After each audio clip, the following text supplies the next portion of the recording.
Welcome to the Lilly Show, coming to you from the LRS studios here in Houston, Texas. So glad to have you join me this week as we look at the approaching week of December the 6th through December the 12th, 2015.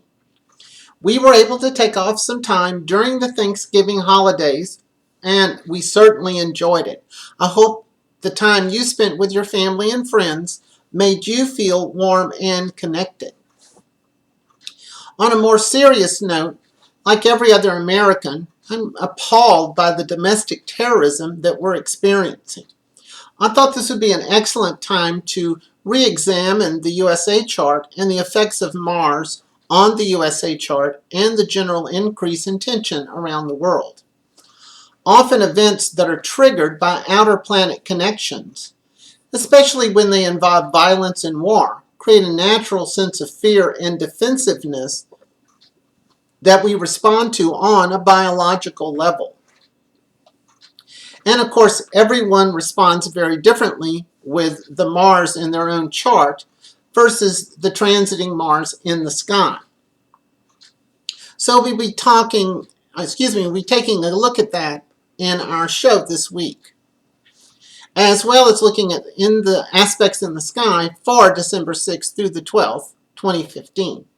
If you would like to get in touch with me, I can always be reached at Lillyroddyshow at AOL.com, my website, Lillyroddyshow.com, or connect with us on Pinterest, Twitter, or Facebook. Well, here in Houston, we certainly had chilly and wet holiday season here during Thanksgiving. It's been nice to have such cool temperatures to contrast those really hot days we have in the summer. I noticed during the Thanksgiving holidays that we were having such a strong alignment with Neptune from Saturn, the Sun, and Mercury, that there were some very intense storms during that time. So it's always good to watch the planets and their interactions with Neptune to help us keep an eye on the weather, particularly with Neptune making such strong contacts in Houston's chart. Houston's chart has a strong Neptune in its natal chart, which would be indicative of low-lying areas, bayous, and frequent flooding, which is, of course, what we have here in Houston. Well, let's have a look at our next week, December the 6th through the 12th. On Sunday, we start off with a continuation of this Mars energy, this sort of aggressive, warlike energy, with Mars squaring Pluto on Saturday afternoon.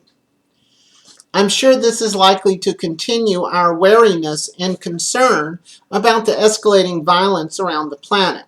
We will likely want to stay close to home as our paranoia could be over the top. On Tuesday the 8th and Wednesday the 9th, the aspects in the sky are somewhat leveled out. However, Thursday evening, Mars activities continue as it opposes Uranus in the sky on the 10th. This is a very high energy time frame and could represent volatility and an extreme sense of rightness about one's path, or from a positive point of view. Maybe I should try and say that again. It's a very high energy time frame and could represent volatility and an extreme sense of rightness about a particular individual's path.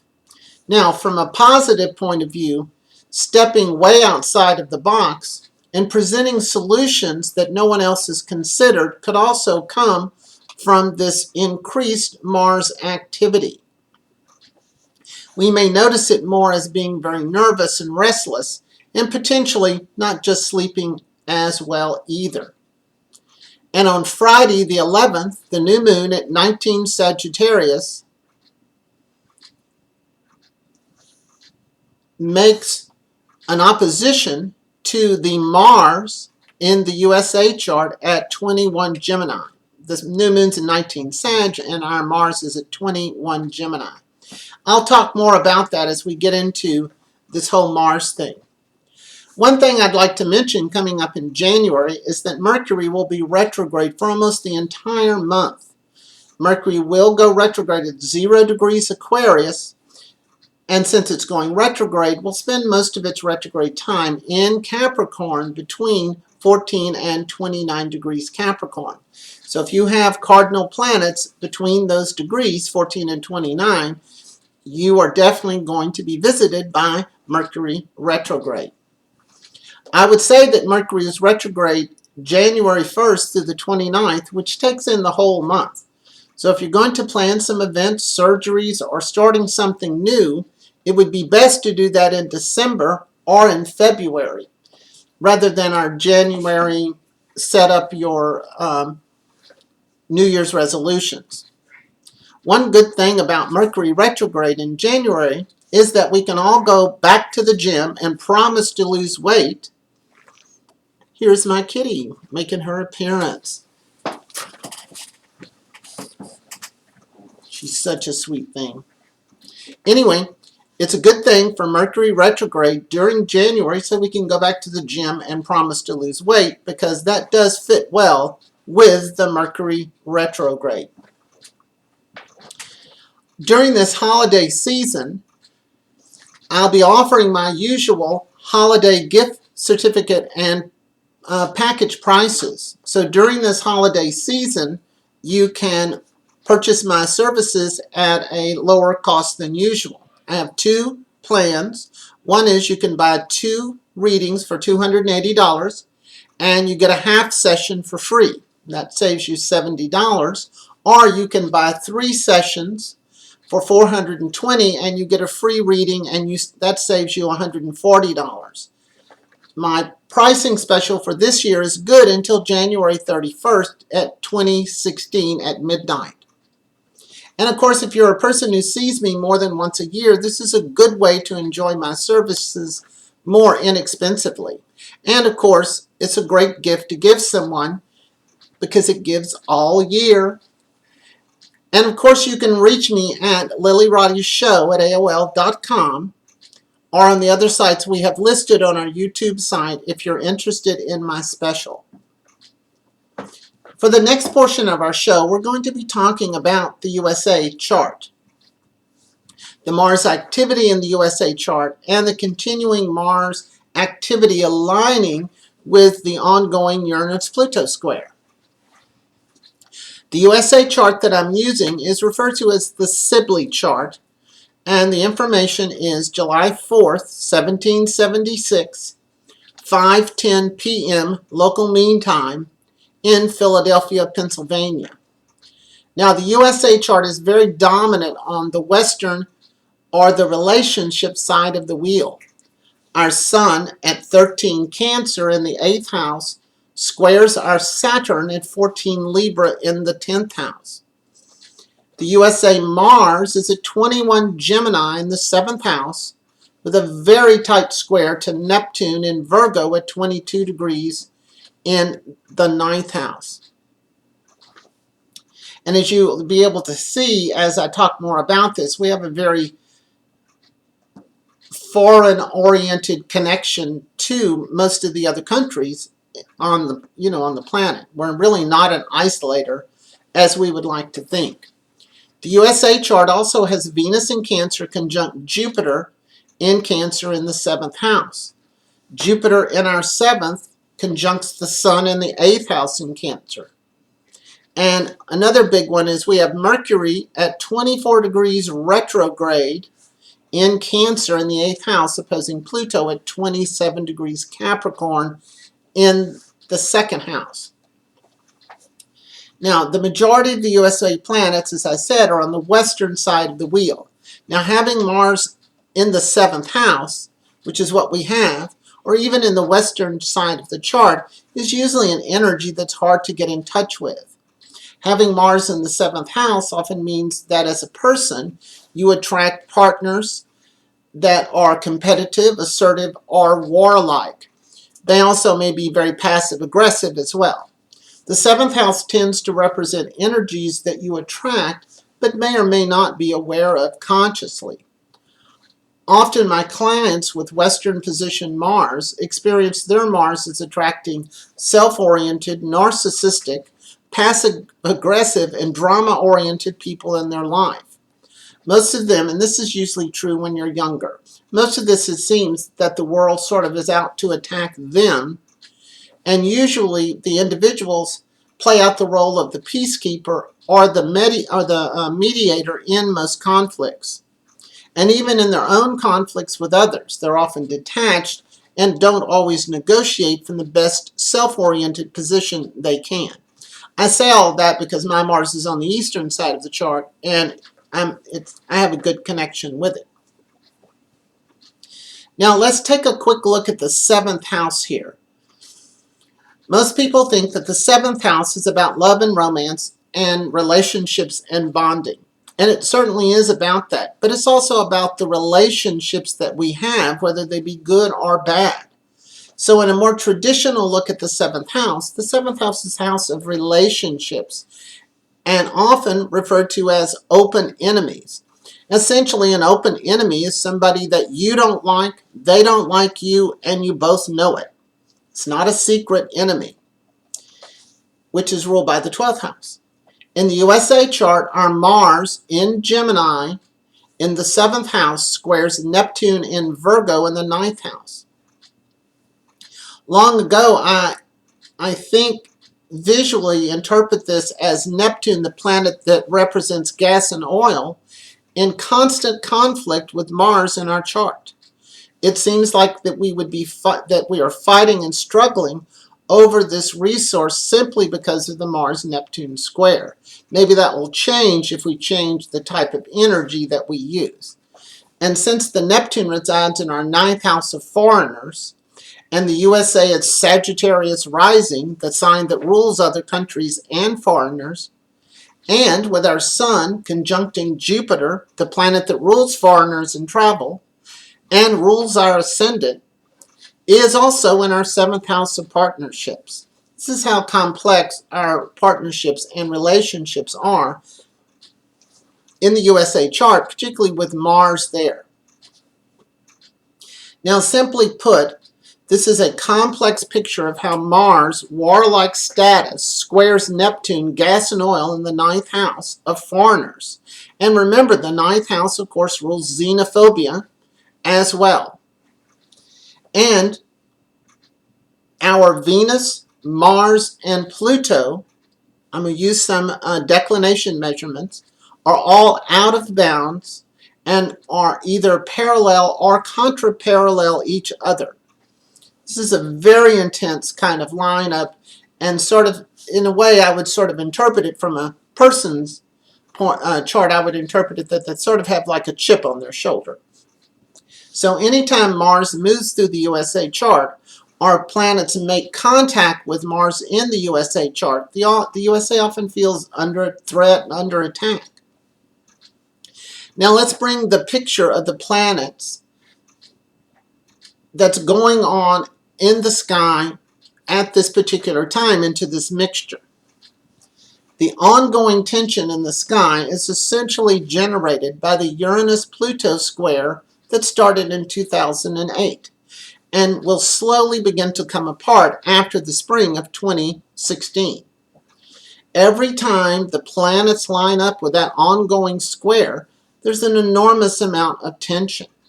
So on Sunday, December the 6th, Mars in the sky will square Pluto in the sky. And on Thursday, December the 10th, Mars will oppose Uranus, creating a transiting T-square in the sky. Now, if you remember, about 18 months ago, when Mars was retrograde in Libra, it may be a little bit more than, maybe about 22 months ago, this is especially when our conflicts were with both Russia and China were increased. And that's when Mars was retrograde in Libra. And how this affects the USA chart is that this Uranus-Pluto square has been right on top of the Sun-Saturn square in the USA chart. And this ongoing Pluto square has been easily in effect, especially strong over the last 2 years, affecting the USA chart. It's actually been in effect since 2008, but this is an especially heightened time whenever you combine more than one planet. On the day of the shootings in San Bernardino, California, Mars was in the sky at 12 Libra, 1 degree off of squaring our Sun and 2 degrees off of conjuncting our Saturn in the USA chart. And also on that day of the shooting with Mars in the sky, Mars contraparalleled Saturn almost exactly at the time of the shooting. I find those declination measurements often really show trigger times and a lot of interpretation about what's going on sort of behind the scenes. Now, expanding our picture to include the world rather than just the USA, this is some dicey times between Russia, Turkey, and the rest of the members of NATO. This is a time where there seems to be an excessive amount of frustration and anger being expressed. And I'm sure because of Mars, people feel powerless and want to do something to make themselves feel safe, whether they strike out or take on the cause of peace or hide out and try to avoid it all and just wish it wasn't there. Of course, this is possible because this energy is happening all around us. Several of my clients have asked me this year whether or not I thought we would be in a war because of all these planetary lineups. Now, I could have been easily glib and answered, when hasn't the USA been in a war? But this whole warlike energy has been at a much higher level since 2008 between people who are trying to control others and those who want their personal freedoms from the domination of those at the top. So as I can see, since 2008, the U.S. has been at war at more than one point or one place on the globe at a time. So I do really believe that we have been in a constant period of war in the USA. And let me remind you that the times prior, when Uranus and Pluto were in contact in the mid to late 60s, was when the U.S. was in Vietnam and we were having extensive race riots here in the United States, and when Pluto and Uranus were square back in 1931 to 1933. And I'm sure most of you can make up your own history about that. Now, all of this energy has been intensified with Saturn moving into Sagittarius and beginning to square Neptune in Pisces. This is helping to bring out all of these hidden conflicts that we've been involved in. How will this turn out? Will NATO be in conflict with Russia? And what do we do with ISIL and the Taliban? And now we find out that Turkey is one of the NATO countries who's been selling oil to ISIL. And with the increased domestic terrorism in our own country, it's hard as hell to know who the enemy actually is. Well, I didn't mean to get so much on my soapbox, but I certainly hope that, as most of us do, that we're able to pass through this time of tension, especially this upcoming week of December 6th through the 12th. Mars does show up again right around Christmas Day in the USA chart, but I don't think it's going to have the same explosiveness as it's having now. Mars will be retrograde in 2016 from mid-April through the end of June. This is also a fairly volatile time for the USA chart, as Mars will be in Sagittarius, stationing, opposing our Uranus in our 6th house. We'll certainly have to pay more attention to that as we get closer to those times. I certainly hope that world leaders can find common ground to build upon rather than common ground to fight on. On a personal level, this is a good time to get out and walk. Work in your garden, let off some of that steam, and release some of the fear and apprehension that we're all feeling. So figure out what action you can do to feel safe that empowers you, but that doesn't harm others.